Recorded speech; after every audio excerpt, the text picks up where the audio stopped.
Welcome to Learn Commerce PU online classes.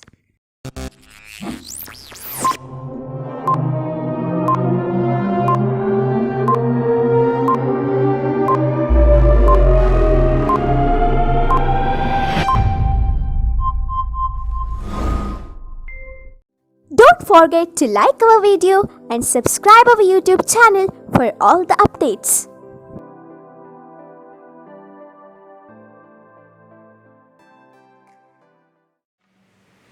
Good morning to all. Welcome to our computer science online classes here. So, in today's concept we are going to learn about the classes, data extraction, data encapsulation. So, before that only I already discussed about that only the first object, the first characteristics of the object oriented programming.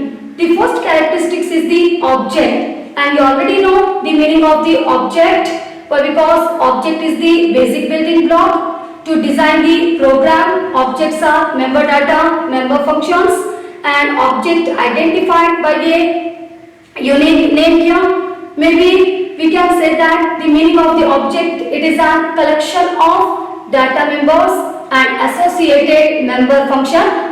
It is the, or this is the meaning of an object here. Now, this second characteristics of the object oriented programming language, that is the class. Now, what do you mean by the class? I already said in class some of the objects are there, member data, member function. Now, I am going to tell about the meaning of the class. I already said the one meaning of the class. A class is a template from which objects are created. It is a template. It is a template from which objects are created here, and the template of a class specifies member data, member functions, and some of the attribute of the member data and member functions here. So this is called as the class here. That is, we know that here the object, data and functions, that, or we have the object, that is the data and functions that operate on this data only here. Now directly shall we go to the meaning of the class here. So class is a way of grouping objects, correct now? Function and data. It is a way of grouping objects having similar characteristics. Clear this point here? The meaning of the class, we can say as the, it is a template from which objects are created. It is the one meaning for the class. This second meaning we can say as the, it is a, we can say as the, it is a group of objects and all the objects having similar characteristics. And once the class is defined, well, because before going to create the object in this case here, first of all we need to define the class. Which class we are going to define? That means depend on the class only we are going to create the objects. Okay, here maybe the class is the student, then the data are the name, class and register number. Maybe the object is the teacher, then member data are name, subject, subject code, depend on the object. So once the class is defined, any number of objects are created in that class here. Maybe one example, because I already given many examples for the class, many examples for the objects in this case here. But also we can say that one suitable or good example here, the planet, sun, moon, all are the object or all are the member of the objects in this case, and all those objects are related to the class. The class is the solar system, correct in this here.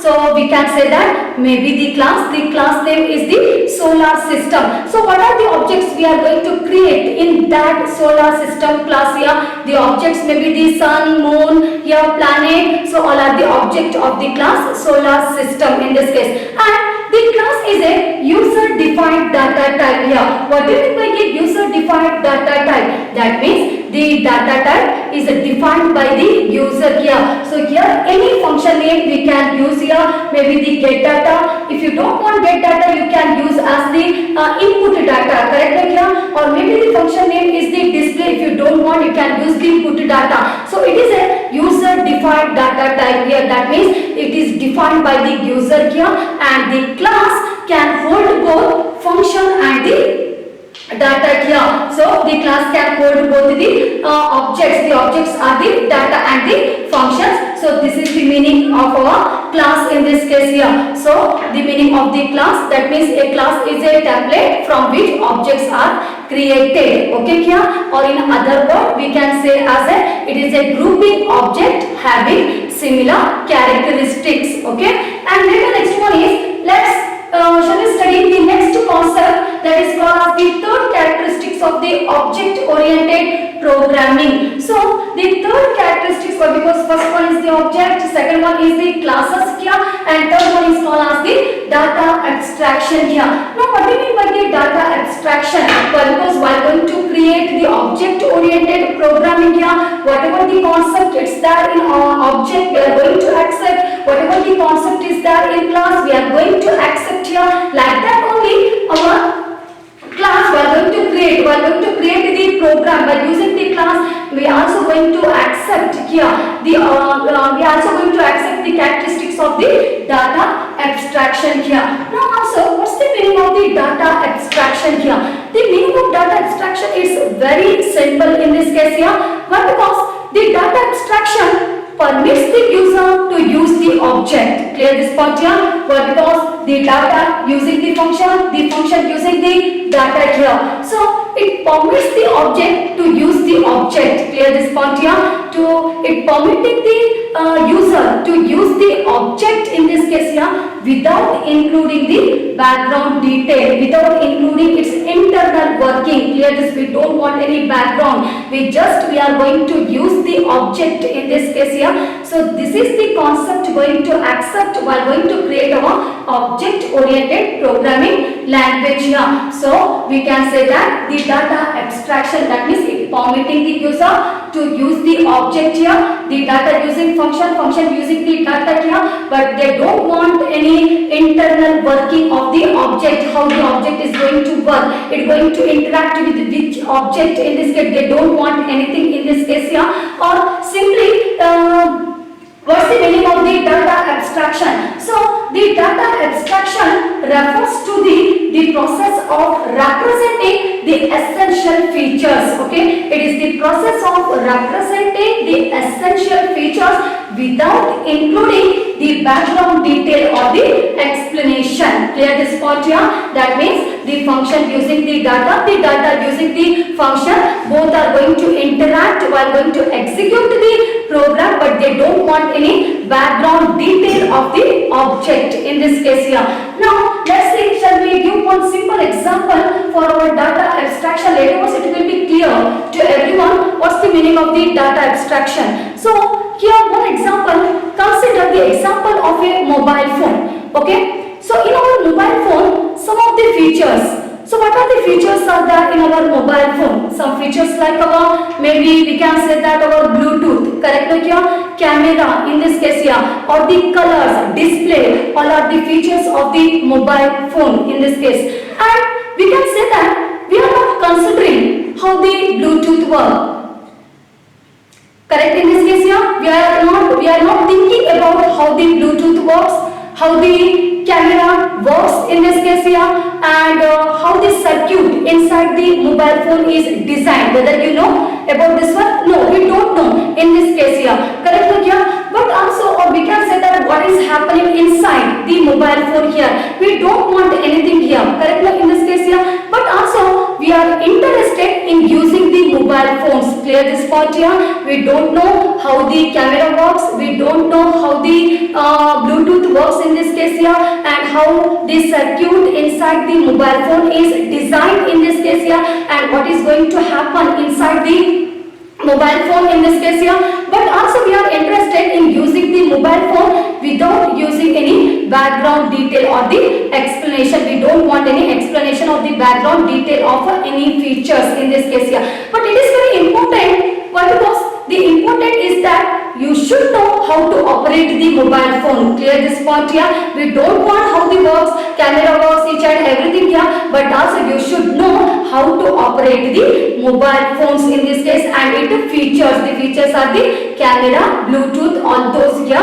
So we can say that this is called as the, and such a concept also going to use while going to create our OOP language. The concept name is called as the data abstraction in this case here. So this is about our data abstraction. Maybe I am thinking it will be clear to everyone about the meaning of the data abstraction in this case here. And later the last concept we can say that here, the data encapsulation. So what about the data encapsulation? I already drawn one picture. The picture is the encapsulation of the data in this case here. So the data encapsulation means we can say that here data encapsulation combines the data and functions. Okay, the data encapsulation, it going to combine. What's the meaning of the combine? Combine is called as the wrapping. Clear this point? It going to wrap or combines the data and function. Why? Because function only called as the, or the other name of the function is called as the methods. Okay, here it combines the data and functions into a single unit, and such one is called as the class here and known as encapsulation. Clear to everyone? What's the meaning of the data encapsulation? Data encapsulation means combination of data or methods, combination of data and methods. The method only called as the functions in this case here into a single unit, that is called as the class known as the encapsulation. Okay here, and in this case we can say that our data encapsulation will prevent direct access to data. So what about the will prevent direct access to data in this case here? Because the data encapsulation will prevent direct access to data, the meaning is very simply we can say that as the data can be accessed only by the function that are present inside the class. That means maybe such data is accessed or modified only by the functions that are present inside the class, and such data cannot be accessed or modified by an external non-member functions. So this is the meaning about our data access, that means direct access to data in this case here. So in this manner the data encapsulation provides security to the data, that is called as the data, or that is called as the information hiding or data hiding in this case here.